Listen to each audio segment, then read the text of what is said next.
தொடர் உரையாக நாம் பார்த்திருக்கிறோம். இதுவரை கிட்டத்தட்ட எத்தனை கூட்டத்தை பார்த்திருக்கிறோம்? 3 பேரா? யார் யாரு? முதல்ல ஹவாரிஜிகள், சரி, அடுத்து ஷியாக்கள், அதுக்கப்புறம் தரிகா கோஷ்டி, சரியா?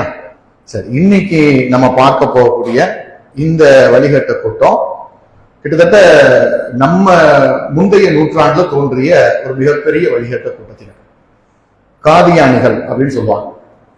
அதிகமான நபர்களுக்கு நம்ம பகுதிகளில் இவர்களை பற்றி தெரியாது.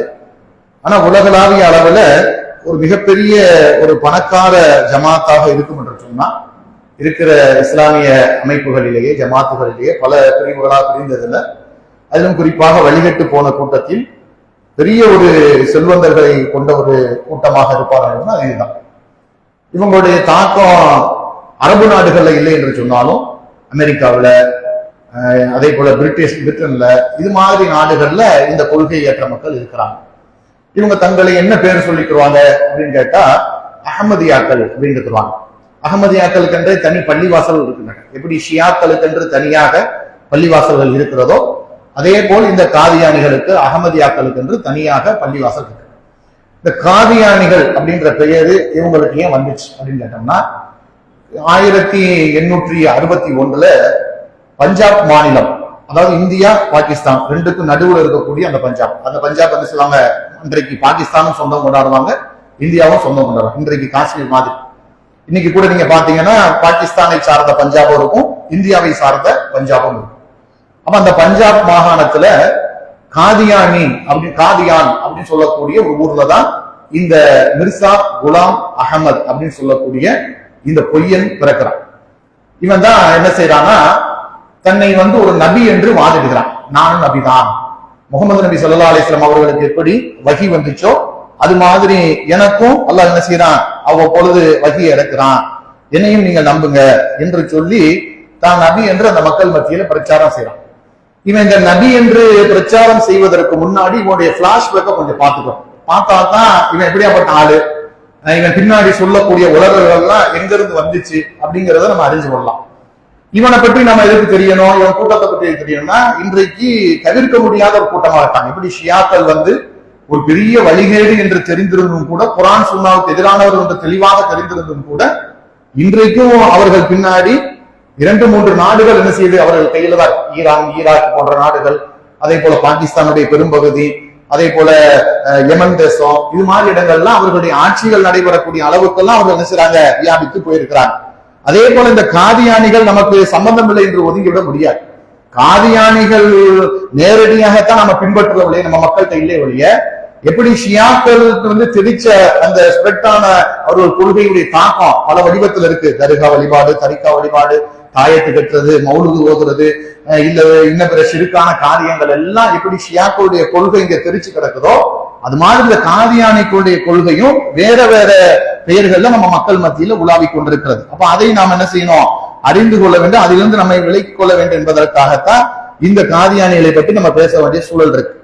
இப்ப என்ன நடக்கு, மிர்சா குலாம் அகமதுக்கு என்ன நடக்குன்னா, இவன் ஆரம்பத்துல ஒரு நல்ல மார்க் அறிஞராக தான் இருக்கிறார். என்றால் மார்க் அறிஞராக இருக்கும் பொழுது, அன்றைய காலகட்டத்துல இந்த இந்து மகாசபை, RSS இவங்கெல்லாம் துவங்குறதுக்கு முன்னாடி ஒரு இந்து சமுதாயத்துக்கு என்று ஆரிய சமாஜம், பிரம்ம சமாஜம் சொல்லிட்டு 2 பெரும் நிறுவனங்கள் இருந்தன. கேள்விப்பட்டிருக்கீங்க, படிச்சிருப்போம். ஆரிய சமாஜம் யார் அதை தோற்றுவித்தவர்? யாரு? சுவாமி தயானந்த சரஸ்வதி. எப்ப படிச்சது அப்படிங்கிறீங்களா? என்ன, அதே போல பின்னால் அதுலதான் விவேகானந்தர் போன்றவர்கள் பயணித்தார்கள். இப்ப இந்த ஆரிய சமாஜம் அமைப்பு என்ன செய்யுன்னு கேட்டீங்கன்னா, அவங்களுடைய மத கோட்பாடுகளை ஆணித்தரமாக மக்கள் மத்தியில பிரச்சாரம் செய்யறாங்க, ஓப்பனா பிரச்சாரம் பண்றாங்க. அப்ப என்ன சொல்லி பிரச்சாரம் பண்றாங்கன்னா, எங்க கிட்ட நீங்க விவாதம் பண்ணி ஜெயிச்சுட்டா, ஆர்குமெண்ட்டுக்கு ஜெயிச்சுட்டா, நாங்க இஸ்லாத்தை ஏற்றுக்கொள்கிறோம், இஸ்லாம் உண்மையான மதம் தான் ஏற்றுக்கொள்றோம் சொல்லி ஓப்பன் டிக்ளேர் பண்றாங்க.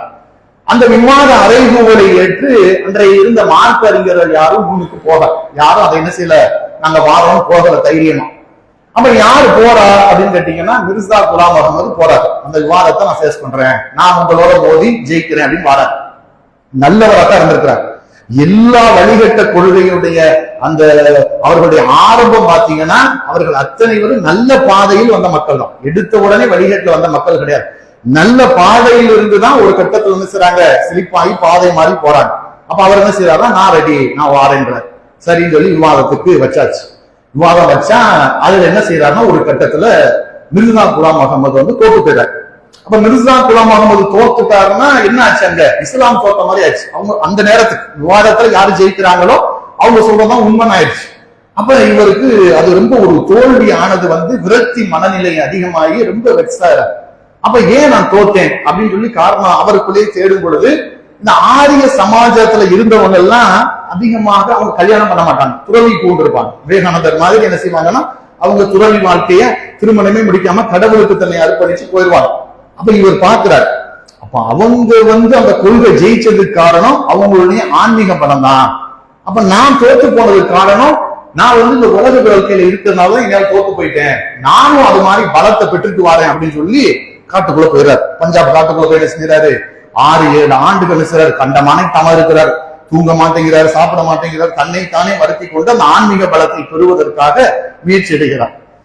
ஒரு மனுஷன் பொதுவா தொடர்ச்சியாக எவ்வளவு நாள் அதிகமாக தூங்காமல் இருக்கலாம்?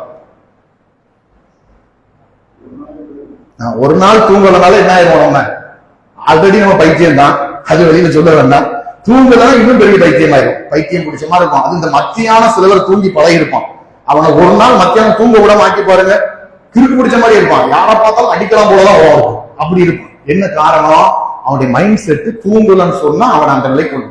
இந்த ஆள் என்ன செஞ்சுட்டாரு, ஆன்மீக பலத்தை பெற்றுட்டு வரேன்னு சொல்லிட்டு பல நாட்கள் தூங்கல. ஒரு நாள் தூங்கலனாலே ஒருத்தன் பைத்தியம் ஆயிடுவாங்க, பல நாட்கள் தூங்கலாம் இந்த ஆள் என்ன ஆயிடுவாரு, பெரிய பைத்தியம் ஆயிட்டார், மிகப்பெரிய பைத்தியமாகி காட்டுக்கு வர்றார். போன நோக்கம் ஆன்மீக பலத்தை பெற்றுட்டு வரேன் போனார். வெளியில வரும்போது என்ன செஞ்சு முழு லூசா மாறிடுச்சு. முழு லூசா வெளியில வந்த உடனே மக்கள்கிட்ட என்ன அறிவு பண்ணிடுச்சு, எப்பயுமே நம்ம ஆளுகிட்ட ஒரு இது இருக்கு, என்னன்னு கேட்டீங்கன்னா, ஒருத்தர் பயங்கரமா தன்னைத்தானே கடவுளுக்கு அர்ப்பணம் செஞ்சுட்டு அப்படியே நான் வந்து தவத்துல இருந்து திக்குல இருந்து தொழுகையில இருந்து அப்படியே வாரேன்னா நம்மால் காலில் வந்துருவோம். ரொம்ப தூய்மையான ஆளு. இந்த தர்கா கலாச்சாரம் வந்தது காரணம் என்ன, பயங்கரமான இபாதத்தாளி, இவர் கையேந்தி அல்லாஹ்ட்ட கேட்டாருன்னா அல்லாஹ் உடனே கொடுத்துருவான் அப்படின்னு சொல்லி என்ன செய்வாங்க, அவர் சொல்வதை எல்லாம் வேத வாக்காக எடுத்துக்கொள்வாங்க. ஒரு காலம் இருந்ததா இல்லையா? இன்னைக்கு உங்களுக்கு ஆச்சரியமா இருக்கும், தௌஹீது கொள்கைக்குள்ள நீங்க வந்து எல்லாத்தையும் உரசி பார்த்து அந்த டேஸ்ட் கற்றுக்கிட்டீங்க. சஹாபாக்கள்கிட்ட இருந்த அந்த தன்மை உங்களிடத்துல அந்த உரசி பார்க்கணும். யார் எது சொன்னாலும் உரசி பார்க்கிற தன்மையை வச்சிருக்கிறீங்க. நம்ம அப்பா அம்மா காலத்துல எப்படி இருந்தாங்க, அவுலியாக்களை தான் நம்புறாங்க, அவுலியாக்கள் சொன்னா சரிதான் அப்படின்ற மாதிரி இருந்தாங்க, இமாம்கள் சொன்னா சரிதான் அப்படின்னு இருந்தாங்க. அப்ப அன்றைய காலகட்டம் 100 ஆண்டுகளுக்கு முன்னால் எப்படி மக்கள் வந்திருப்பாங்க, 150 ஆண்டுகளுக்கு முன்னால் நம்புறாங்க. அப்ப மிர்சா குலாம் அவர் வந்து நிக்கிறார், தாடி வீடியமா தலப்பாயை சுத்திக்கிட்டு வந்து நிக்கிறார். வந்த உடனே என்ன சொல்லிட்டாருன்னா, இஸ்லாத்தை காப்பாற்ற போறேன்னு சொல்லிட்டு போன மனுஷன் பைத்தியமாய் திரும்ப வந்து இஸ்லாத்திற்கு எதிராக அவரே நிக்க ஆரம்பிச்சிட்டார். வந்த உடனே சொல்றாரு மக்கள்கிட்ட, நான் வந்து நபி ஒரு 6-7 வருஷம் காட்டுக்குள்ள போனேன்ல, அப்பதான் அல்லாஹ் எனக்கு வஹி அறிவிச்சான், நீயே பெரிய நபி, நீ எதுக்கு இங்க வந்த, உனக்கு நான் இனிமேல் வஹி அனுப்பிக்கிட்டே இருப்பேன், நீ மக்கள்கிட்ட போய் என்ன செய்ய, பிரச்சாரம் செய்ய. அப்ப அதுல சில பேர் கேள்வி கேட்பாங்கல்ல, நபின்னு சொல்றீங்க, என்னங்க அத்தாச்சு நபின்னு சொன்னா ஆதாரம் என்ன அப்படின்னு சில பேர் கேள்வி கேட்டிருக்காங்க. அப்ப கேட்ட உடனே என்ன பண்றாருன்னா, இவர் சூரா சஃப் 61வது அத்தியாயத்துடைய 6வது வசனத்துல ஈசா அலைஹிஸ்ஸலாம் அவர்கள் கிறிஸ்தவர்கள்ட்ட பேசிய ஒரு வசனத்தை அல்லாஹ் ரப்புல் ஆலமீன் அதுல பதிவு செய்வான். சூரா சஃப்புடைய 6வது வசனத்துல, வயது கால ஈசபுல் மரியம், மரியமுடைய குமாரர் ஈசா அந்த பனு இஸ்ரவேலர் மக்கள் பேசினார், யா பனி இஸ்ராயில், இஸ்ராயலின் பிள்ளைகளே நான் சொல்வதை கேளுங்கள், இன்னி ரசூலுல்லாஹி இலைக்கும் முஸத்திகன் லிமா பைன யதைய மின தௌராத்தி வ முபஷ்ஷிரன் ரசூலின் யதி மின் பஅதி இஸ்முஹு அஹ்மத் ஃபலம்மா ஜாஅஹும் பில் பையினாத்தி காலு ஹாதா சிஹ்ருன் முபீன். ஈசா நபி என்ன சொல்றாங்கன்னா, தன்னுடைய தோழர்கள்ட்ட படை மக்கள்கிட்ட, நான் வந்து உங்களுக்கு அனுப்பப்பட்ட அல்லாஹ்வுடைய தூதர், அதே போல எனக்கு முன்னுள்ள தௌராத்தை உண்மைப்படுத்துபவனாகவும் எனக்கு பின்வரவிருக்கின்ற அகமது என்ற பெயருள்ள தூதரை பற்றி உங்களுக்கு முன்கூட்டியே நற்செய்தி சொல்வதற்காகவும் அல்லாஹ் என்னை அனுப்பி வைத்தான் அப்படின்னு பனு இஸ்ரவேல் சொல்றாங்க.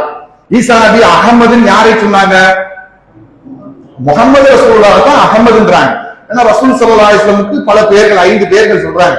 மாஹின் ஒரு பேரு, அது ஹாசின் ஒரு பேரு, காசிம் ஒரு பேரு, அதுல ஒரு பேரு அகமதுன்னு ஒரு பேர். ரசூலுல்லாஹ் சொல்றாங்க, எனக்கு அல்லாஹ் சூட்டிய பெயர்களில் அகமது என்கின்ற பெயரும் இருக்கிறது. இது ஆல்ரெடி நமக்கு சொல்லி கொடுத்துட்டாங்க. ஆனா இவன் என்ன பண்றாருன்னா, இந்த ஆளு மிர்சா குலாம் அகமது மக்கள் மத்தியில வந்து திருமறை குர்ஆன்ல நீங்க 61வது அத்தியாயம் 6வது வசனம் எடுத்து பாருங்க. ஈசா நபி என்னை பத்தி சொல்லிட்டு போயிருக்காரு. என் பேர் என்ன? அகமது. ஈசா நபி யார சொன்னாரு? பின்னால் ஒரு தூதர் வருவார், நற்செய்தி சொல்றேன். அகமது தானே. ரசூலுல்லாஹ் சொன்னா என்ன பேர் சொல்லியிருக்கணும்? முகமதுல சொல்லியிருக்கணும். அவர் அகமதுல சொல்லிட்டு போயிருக்காரு. அப்ப அகமதுனா நான் தான் அப்படின்னு என்ன செய்யறாரு? அந்த மக்கள் மத்தியில இந்த குழப்பத்தை விதைக்கிறார். இப்ப இதுல கூட பாருங்க, ஒரு சின்ன அழகா அந்த வார்த்தையை வச்சு அவர் பொய்யர் என்பதை நம்ம கண்டுபிடிச்சிடலாம். இந்த ஆள் அகமதுன்னு சொல்றாருல, இவருடைய முழு பெயரும் அகமது மட்டுமா அப்படின்னு கேட்டா கிடையாது. குலாம் அகமது. குலாம்னா என்ன? அடிமை, பணியாளர், வேலைக்காரன். அப்ப இவருடைய பேருடைய அர்த்தம் என்ன? அப்துல்லா அப்படின்னு என்ன அர்த்தம்? அல்லாஹ்வுடைய அடிமை. அப்துல் ரஹ்மான், ரஹ்மானுடைய அடிமை. குலாம் அகமது அப்படின்னா என்ன அர்த்தம்? அகமதுடைய அடிமை, அகமதுடைய வேலைக்காரன். அப்ப இதுலயே என்னால் பேரு சொல்லக்கூடியது பொய்யில் நிரூபிக்கப்பட்டுருச்சு. நீ வந்து உனையை சொல்லல, நீ அகமது கிடையாது, உன் முழு பேரு அகமதுடைய அடிமை, இப்படித்தான் இருக்கு அப்படின்னு சொல்லி அன்றைக்கு மக்கள் என்ன செய்யல, சிந்திக்கல. ஆனால் இவர் சொல்லக்கூடிய விஷயங்களுக்கு பின்னால் என்ன செய்றாங்க, போறாங்க. இவர் என்ன பண்றாருன்னா, இந்த பைத்தியம் முட்டி போன கண்டமானிக்கு உளருவாங்கல்ல. பொதுவாகவே ஒரு சாமியாருக்கு உள்ள அளவீடு என்ன? ஒரு சாமியாரோ அல்லது ஒரு அவுலியாவோ ஒரு மக்கள் யாரை நல்லடியாக நினைக்கிறாங்களோ அவருக்கு உண்டான அளவுகோல் என்ன மக்கள் மத்தியில? என்னது? தெளிவா பேசுறவன யாரும் சாமியார் நம்ப மாட்டாங்க. நீங்க தெளிவா பேசுனீங்கன்னு வைங்களேன், நீங்க போய் சாமியார் சொன்னீங்கன்னா உங்களை ஏத்துக்கிறவே மாட்டாங்க. நீங்க உளறி கொட்டுனா நீங்க சாமியார். நீங்க பைத்தியமா மாறிட்டீங்கன்னா, பைத்தியம் முடிச்ச மாதிரி பேசுறீங்க, லூசு மாதிரி உளறீங்கன்னா நீங்க சாமியார். நீங்க சாமியார்கள் சொல்லக்கூடிய அந்த தத்துவங்கள்லாம் எடுத்து பாருங்க, அடிச்சு போடலாம் போல இருக்கும். இல்ல இத சொல்றதுக்கு அவனுக்கு ஒரு சிம்மாசனம், அப்படி கையில பாசி வச்சுக்கிட்டு ராஜ மரியாதையில உட்காந்துக்கிட்டு கீழே மக்கள் உட்காந்து அதை ரசிச்சு கேட்டுக்கிட்டு இருக்கான். இடை பைத்தியக்காரன் பேசுற மாதிரி பேசுறான், வேற ஒண்ணும் இல்ல. கஞ்சா குடிக்கிறான்ல, இந்த காட்டை அடிச்சு உட்கார்ந்து இருக்கான் ஒரு கோயம்புத்தூர்ல, அந்த கிறுக்கன் பேசுறது நீங்க கேட்டிருக்கீங்களா? அவன் பேச்சை கேட்க அவ்வளவு, ஆனா பைத்தியத்திலும் பைத்தியமா உலகம். இன்னொருத்தன் கைலாசம் ஒரு தீவை வாங்கிட்டு போனாங்க, அவன் பேசுறது கேட்டிருக்கீங்களா? அவன் சொல்றான், அந்த பைத்தியம் என்ன சொல்றான்னா, நானே ஒரு புறம்போக்குடா, என்னை எதுக்குடா இவ்வளவு தூரம் கொண்டு வந்து வச்சீங்க? உண்டை கஞ்சி வாங்கி தின்னுட்டு இருந்தேன், உண்டை வாங்கி தின்னுட்டு இருந்தேன், 4 மிதி மிதிச்சு அடிச்சீங்க, என்னை ஃபேமஸ் ஆக்கி விட்டுட்டீங்க, நான் பெரிய சாமியார் ஆயிட்டு நான் சொல்றதெல்லாம் கேட்கிறேன். வெள்ளக்காரன் வந்து தலையாடுறான். வெள்ளக்காரன் ஒரு அறிவுஜீவி, அறிவியல் சயின்ஸ் அதெல்லாம் அவன் உட்கார்ந்து சொல்றது கேட்கிறான்னா, இதுதான் இந்த ஆன்மீகம் இருக்குல்ல, இத சரியான முறையில கையாண்டோம்னா நல்ல மக்களை வென்றெடுக்கலாம். அதே ஆன்மீகத்தை போதையாக்கணும்னு சொன்னா இப்படித்தான் குருட்டுத்தனமான நம்பிக்கை வரும். இந்த போதை ஆன்மீகத்தை தான் காரல் மார்க்ஸ் எடுத்தார். காரல் மார்க்ஸ் எல்லா ஆன்மீகத்தையும் எடுக்கல. ஏன் மதம் என்றால் அப்படின்னு பேர் வச்சார்? அப்படின்னா என்ன? கஞ்சா, அது போதை. உள்ள ஏத்துனீங்கன்னு வைங்களேன், என்ன நடக்குனே தெரியாது, அது இல்லைன்னா உங்களால் இருக்க முடியாது. ஏன் மதத்துக்கு அப்படின்னு பேர் வச்சாரு காரல் மார்க்ஸ்? இந்த மாதிரி பொய்யான கிறுக்கனு இவனுக்கு உலர்வதையெல்லாம் நீ கேட்டு அவன் சொல்றதை நீ கேட்கறீல, அதனாலதான்டா அது அப்படின்னு என்று பேர் வச்சு அது வேண்டாண்டார் காரல் மார்க்ஸ். அது வேண்டாம், மக்களை மடையாளாக்கக்கூடிய ஆன்மீகம் தேவையில்லைங்க. ஆனா அதே காரல் மார்க்ஸ் இஸ்லாம் சென்றிருந்தா, இஸ்லாத்தை சரியாக படித்திருந்தா, அல்லாஹ்வுடைய நாட்டை அல்லாஹ் நாடி இருந்தா அவர் செய்வாரு, ஏற்றிருப்பார். பெரியார் சிந்திக்கலையா? அவ்வளவு விஷயங்கள் வெறுத்தார், மூட நம்பிக்கைகள் அத்தனையும் வெறுத்தார். ஆனா இஸ்லாத்தை நேசித்தார். ஏன் நேசித்தார்? இதில் இருக்கக்கூடிய கருத்துக்களை படித்தார். அறிஞர் அண்ணா அவ்வளவு வெறுத்தார். தன் நாடகத்துல இஸ்லாத்தை தான் முன்னிறுத்தினார். ஒன்றே குலம் ஒருவனே தேவன்ற கான்செப்டை தான் தன் நாடகத்துல முன்னிறுத்தினார். ஏன் முன்னிறுத்தினார்? விளங்கினார், இதுதான் சரியான பாதை, ஆன்மீகத்தின் வழியாக மக்களை வெளிப்படுத்தக்கூடிய பாதை இதுதான் அப்படின்னு விளங்கினார். அப்ப இந்த மிர்சா குலம் என்ன பண்றாருன்னா, வந்து உலக ஆரம்பிக்கலாம், மக்கள் மத்தியில நான் தான் நபி, நான் சொல்வதை நான் கேளுங்க, எனக்கு வகி வருது அப்படின்னு சொல்லி உளறி கொட்டுறான். அப்படி உளறி கொட்டும் போது ரசூலுல்லாஹ்க்கு ஒரு சம்பவம் நடக்கும். ரசூல் ஸல்லல்லாஹு என்ன செய்வாங்கன்னா, தன் மாமி மகர் ஜைனப் ரலியல்லாஹு அன்ஹாவ ஸைத் பின் காரிசாவுக்கு திருமணம் முடிச்சு வச்சிருவாங்க. ஸைத் யாரு? ரசூலுல்லாஹ்வுடைய வளர்ப்பு மகன். ரசூலுல்லாஹ்வுடைய சொந்த மகன் கிடையாது. ரசூலுல்லாஹ் சிறு வயதிலிருந்து ஸைதை எடுத்து வளர்ப்பாங்க. தன்னுடைய வளர்ப்பு மகனுக்கு ரசூல் என்ன பண்ணிடுறாங்கன்னா, தன் மாமி மகளை திருமணம் முடிச்சு வச்சுறாங்க. அவங்க 2 பேரும் மத்தியில கொஞ்ச நாளுக்குள்ள மனக்கசப்பு உருவாகுது, கணவன் மனைவி மத்தியில உறவு பேணப்படாம சண்டைகள் வந்து கடைசி தலாக்ல வந்து முடிஞ்சிருது. தலாக்கும் பண்ணிடுறாங்க. ஜைது என்ன செஞ்சாரு, ஜைனப்ப தலாக் பண்ணிடுறாரு. இப்ப தலாக் விடப்பட்ட நிலையில ஜைனப் ரலியல்லாஹு அன்ஹா இருக்கிறாங்க. இப்ப ரசூலுல்லாஹ் என்ன நினைக்கிறாங்கன்னா, அந்த ஜைனப்பை நான் திருமணம் செய்து கொள்ளலாம். அவரு மன சங்கடம், நம்ம திருமணம் முடிச்சு வச்சோம், தலாக் ஆயிடுச்சு, அவங்க நம்ம மாமி மகனா இருக்கிறாங்க, நம்ம திருமணம் முடித்துக் கொள்ளலாம் நினைக்கிறாங்க. ஆனா அது வெளியில சொல்றதுக்கு யோசிக்கிறாங்க. ஏன் யோசிக்கிறாங்க? யாருக்கு திருமணம் முடிச்சு வச்சிருந்தாங்க? தன்னுடைய வளர்ப்பு மகனுக்கு ஜைனப்பை திருமணம் முடிச்சாங்க. அப்ப இன்னும் யோசிக்கிறாங்கன்னா, நம்ம இந்த பெண்ணை திருமணம் முடித்தா முகமது வந்து தன் மருமகளையே கல்யாணம் முடிச்சுக்கிட்டாரு, மகனுடைய மனைவியை கல்யாணம் முடிச்சுக்கிட்டாரு, மக்கள் எல்லாம் விமர்சனம் செய்வார்களே என்று சொல்லி அதை வெளியே சொல்வதற்கு வெட்கப்பட்டு கொண்டு, அதே சமயம் ஜைனப் ரலியல்லாஹு நிலையை பார்த்து பரிதாபப்பட்டு யோசிச்சுக்கிட்டு ரெண்டு நிலையில இருக்கிறாங்க. சொல்லவும் முடியாம மெல்லவும் முடியாம இருக்கிறாங்க. அல்லாஹ் ரப்புல் ஆலமீன் சூரா அல்-அஹ்ஸாப்ல வசனத்தை இறக்கும். முகமதே வலா தஹாஃபுன்னாஸ், மனிதர்களுக்கு நீ அஞ்சாத, அஹாஃபுல்லாஹ், எனக்கு நீ பயப்படு. இது உண்மை என்று தெரிஞ்சா நீ இதை சொல்றதுக்கு எவனுக்கு நீ பயப்படணும்? நீ என்ன செஞ்சாலும் ஊர் உலகம் உன்னை விமர்சனம் செய்யத்தான் செய்யும். விமர்சனம் செய்யாம இருக்குமா? நீ எந்த சத்தியத்தை தான் சொல்லுவ, அப்பயும் உன்னை விமர்சனம் செய்யாம இருப்பானா? விமர்சனம் செய்வதற்கென்றே இங்க சில பேர் இருப்பான். அவனை நீ பார்க்காத. உனக்கு இதுதான் தேவை என்று சொன்னால், இது சரி என்று சொன்னால், நானே உனக்கு அவரை திருமணம் செய்து வைக்கிறேன் என்று சொல்லி அல்லாஹ் ரப்புல் ஆலமீன் என்ன செய்றானா, ஜைனப் ரலியல்லாஹு அன்ஹா அவர்களை ரசூலுல்லாஹ்க்கு அல்லாஹ்வே திருமணம் முடிச்சு வச்சான். 13 மனைவிமார்கள்ல அல்லாஹ்வே நேரடியாக ரசூலுல்லாஹ் திருமணம் செய்து வைத்த மனைவி யாரு? ஜைனப் ரலியல்லாஹு அன்ஹா. இவங்களை மட்டும்தான் அல்லாஹ் நேரடியாக திருமணம் முடித்து வைத்து அதுல வஹி இறக்கினா. அது சூரா அல்-அஹ்ஸாப்ல நம்ம படிச்சா தெரியும். இப்ப இவன் என்ன பண்றான், மிர்சா குலாம் முகமது, இவன் சொல்றான் ரசூலுல்லாஹ் எதெல்லாம் செஞ்சாங்களோ அதெல்லாம் காப்பி அடிக்கான். இவ பாக்குறான், ரசூலுல்லாஹ்க்கு அல்லாஹ் வஹி அறிவிச்சு ஒரு பெண்ணை திருமணம் முடிச்சு வச்சான்.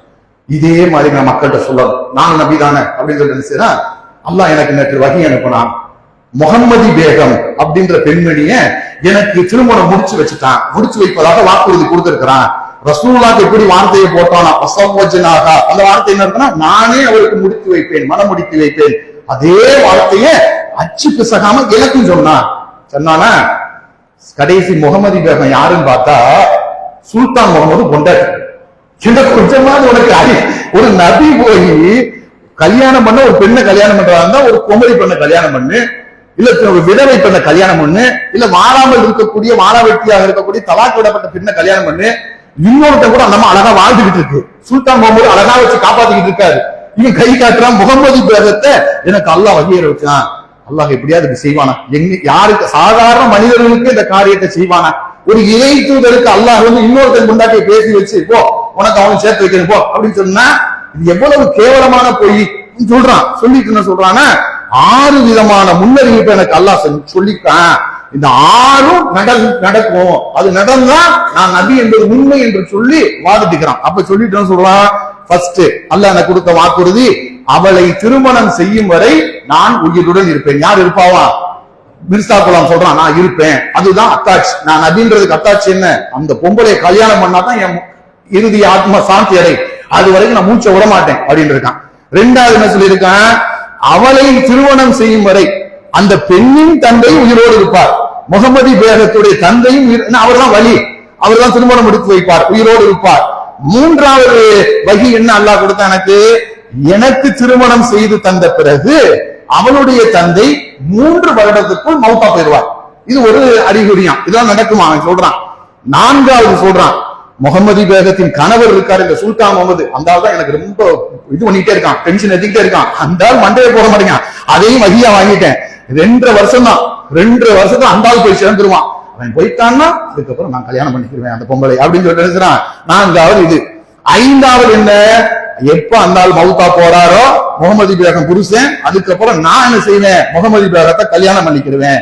அதுக்கப்புறம் 6வதா சொல்றேன், அவளை நான் உறுதியாக மணப்பேன், அதுவரை நான் உயிரோடு இருப்பேன் சொல்லிட்டானா. சொல்லி முடிச்சா இந்த பேதியில போவான், செத்து போயிட்டான். எதுவுமே நடக்கல. முகமது பேகம் புருஷன் உயிரோடு இருக்கிறாரு, முகமது பேகம் உயிரோடு இருக்கு, அவங்க வாப்பா அவங்க அத்தா உயிரோடு இருக்கிறாரு. இவன் டேட்டு குடிச்சான்ல, இவருக்கு 3 வருஷம் தான், அவ அத்தா 3 வருஷம் மௌத்தா போயிருவார், அவ புருஷன் 2 வருஷம் மௌத்தா போயிருவான். சொல்லிட்டு இவன் மௌத்தா போயிட்டான், அவங்க எல்லாம் இருக்கிறாங்க, இவன் மௌத்தா போயிட்டான். சரி, இதை பார்த்தாவது அவனை பின்பற்றக்கூடிய மக்கள் இவனை நம்ப கூடாதுல்ல, இது தப்பே. ஒரு நபியாக இருந்தா அவர் முன்னறிவிப்பு செஞ்சா அது நடக்கும். ரசூலுல்லாஹ் நிறைய முன்னறிவிப்புகள் செய்தாங்க. அந்த முன்னறிவிப்புகள் அத்தனை நடந்துச்சு, சஹாபாக்கள் பார்த்தார்கள். இப்போ வரைக்கும் நம்ம பார்த்து கொண்டு இருக்கிறோம். அவர் நபி என்பதற்கு துளியளவு கூட என்ன செய்யாது, சந்தேகம் இல்லாத அளவுக்கு ரசூலுல்லாஹ்வுடைய வாக்குகள் நடந்துச்சு. இவன் சொன்ன வாக்குகள் யாருக்கெல்லாம் டேட்டு குறிச்சானோ, டைம் குறிச்சானோ, அந்த டேட்டுக்கு முன்னாடி இவன் டேட் எக்ஸ்பைரி ஆகி போயிட்டான். அப்ப இது இந்த மாதிரியான ஒரு பொய்யனை தான் இன்றைக்கு என்ன செய்யறாங்கன்னா மக்கள் இது நிறைய இருக்கு. அவனுடைய நூல்கள் இதெல்லாம் அவங்களே இருக்கிறது. ரசூலுல்லாஹ் வஹி சொன்னாங்கன்னா சஹாபாக்கள் எழுதுவாங்க, இவனுக்கு எழுதுறதுக்கு ஆள் இல்ல போல, அந்த அளவுக்கு மரியாதை வந்திருக்கான். போறா நீ எழுதா, நீ உன் கதை நீ எழுது, நானும் அதுக்கு வரமாட்டேன்னு சொல்லியிருக்கேன். இவனா உட்காந்து என்ன செய்யறான், முஅல்லிகான ஒரு நூலை போட்டு ஒவ்வொன்றுக்கும் ஒரு கிதாப் இவங்களா போட்டு வச்சுக்கிறது. மாத்தினோ முஅல்லிகா இதை எடுத்து என்ன செய்ய, எல்லாம் உலகம், அத்தனை உலகம். ஆனா வேதனையான விஷயம் என்னன்னா, இவன் சொல்றத உண்மை என்று நம்பிக்கொண்டு இன்றைக்கு ஒரு பெரும் கூட்டம். அதான் வேதனையான பாதை தவறக்கூடிய மக்கள் எப்படி பாதை தவறாங்க பாருங்க. இதுல ஒரு வேடிக்கையான விஷயம் என்ன தெரியுமா, காதியானிகள் மிக தெளிவான தௌஹீதுல இருப்பாங்க. அல்லாஹ்வுடைய விஷயத்துல இணை வைக்கிற விஷயம் இருக்கு பாருங்க, அதுல காம்ப்ரமைஸே பண்ண மாட்டான். அதனாலதான் நான் சொல்றேன், இந்த வழிகட்ட கூட்டத்துல ஒவ்வொரு ஹவாஜி எடுத்து பாருங்க, தௌஹீதுல உறுதியா இருப்பான், தௌஹீதை விட்டு கொடுக்கவே மாட்டான். தௌஹீதை விட்டு கொடுக்காதவன் தான் நிறைய இடத்துல செழிப்பா இருக்கான். அதனாலதான் நாம இதை அதிகமா படிக்கணும். தௌஹீதுவாதிகளையே முன் சென்ற ஒரு பாடங்களை படிக்கணும் என்று சொன்னா, யாரெல்லாம் அந்த தௌஹீதுல ஸ்ட்ராங் ஆகணும், ஷைத்தான் அவனைத்தான் இப்படி ஊட்ட போட்டு அடிச்சிருக்கான். ஒரு பிதஅத்வாதிகள் ஷைத்தான் வழி எடுக்க ரொம்ப சிரமம் இருக்கணுமா, ஆல்ரெடி அவன் பிதஅத்துல மூழ்கி கிடக்கான். அவன்கிட்ட போய் என்னத்த போய் நான் சொல்ல, கூட கொஞ்சம் போய் அழுவு போ அப்படின்றான். ஒரு தர்காவாதிகள் வழி எடுக்கணுமா, நீ அங்க வந்துட்டடா, ஆல்ரெடி உள்ள என்ட்ரி ஆயிட்ட, நரகத்துக்குள்ள என்ட்ரி ஆயிட்ட, இனிமேல் உன்னை என்னத்த நான் கயத்தை கட்டி இழுக்க, போய் போல. யாரை இழுப்பான், யாரை எதிர்பார்த்து காத்திருப்பான், யாரை வழிகெடுக்க நினைப்பான், தௌஹீது பேசக்கூடிய மக்களை தான் பல சிந்தனைகளை போடுவான், பல எண்ணங்களை போட்டு இது மாதிரி கிறுக்கனுங்க வருவானுங்க. நம்ம மனசுலே சில தீய எண்ணங்களை போடுவான், குழப்பமான சிந்தனையை காட்டுவான், அதுதான் சரியுமா. எப்பயுமே நம்ம வீட்டு ஒரு பிரச்சனை என்ன தெரியுமா, நம்மளை பொறுத்த மட்டும் புரட்சிகரமா எவனாவது பேசிட்ட பின்னாடி ஓடி போடுவோம். யாராவது கொஞ்சம் அழுது பேசினாங்க அவருக்கு பின்னாடி ஓடி போயிடுவான். யாராவது சமுதாயத்துக்கு அப்படி செய்து விடுவோம் நாங்கள் அப்படி அப்படின்னு சொன்னா, இவன் தாண்டா அடுத்த எலெக்ஷன்ல இவனை குறி வச்சுக்கோ, சமுதாயத்துடைய ஓட்டு இவனுக்கு போட்டு இவனை இப்படிதான் நம்ம சமுதாயத்துக்கு அது வாங்கி வரப்பட்ட சாபம். உண்மையை உரசி பார்க்கிற மக்களா இருக்கும். யார் என்ன சொன்னாலும், எப்படி பேசினாலும், எதை சொன்னாலும், எதை பேசுறான், இவன் கரெக்டா பேசுறானா. நம்ம கிட்ட ஒரிஜினல் இருக்கு, குரானும் சுன்னாவும் நம்ம கையில ஒரிஜினல் இருக்கு. ரசூலுல்லாஹ் கொடுத்துட்டு தான் இருக்கிறாங்க. உரசிப்பாங்க.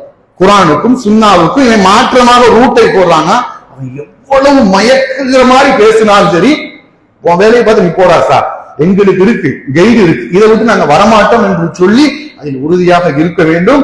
அல்லாஹ் ரப்புல் ஆலமீன் இது போன்ற பல பாதை தவறிய மக்கள் இருக்கிறார்கள். அவர்களிடத்திலிருந்து நம்மை பாதுகாத்து நேர்வழியில நிலைத்திருக்க செய்வானாக. வாஹிரு தாவானா அல்ஹம்துலில்லாஹி ரப்பில் ஆலமீன். அஸ்ஸலாமு அலைக்கும் வரஹ்மத்துல்லாஹி வபரகாத்துஹு. சஹருடைய முடிவு 5:14. அஸ்ஸலாமு அலைக்கும்.